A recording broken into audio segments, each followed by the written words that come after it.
14 April रोजी साजरी होणारी भारतरत्न डॉक्टर बाबासाहेब आंबेडकर यांची जयंती लक्षात घेता नागपूरच्या दीक्षाभूमीवर देशभरातून लाखो अनुयायी येण्याची शक्यता आहे। या पार्श्वभूमीवर नागपूर पोलीस दलाने सुरक्षेसाठी चोख नियोजन केलंय।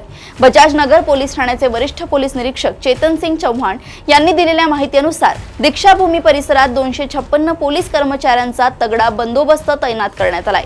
गर्दीचे नियोजन करण्यासाठी बॅरिकेडिंग करण्यात आले असून परिसरात सतत पेट्रोलिंग सुरू राहणार आहे।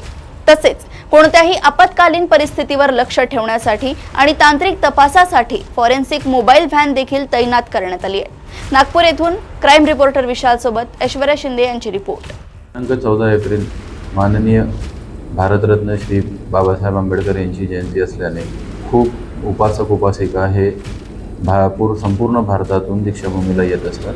त्या अनुषंगाने पोलीस विभागातर्फे 256 लोकांचा बंदोबस्त लावण्यात आलेला आहे। तसेच तिथे योग्य प्रकारे बॅरिकेडिंग करण्यात आलेली आहे आणि मोबाईलवर लोकांवर लक्ष ठेवण्याकरिता आणि त्यांच्या मोबाईल आणि साधन संपत्तीवर लक्ष ठेवण्याकरिता पेट्रोलिंग पण लावण्यात आलेली आहे। तसेच फॉरेन्सिक मोबाईल व्हॅन पण तिथे लावण्यात आलेली आहे, जेणेकरून येणाऱ्या नागरिकांना कोणतीही असुविधा होऊ नये आणि जर कोणत्याही प्रकारची असुविधा त्यांना झाली तर त्यांनी लगेच चौकीला तत्काळ संपर्क करावा।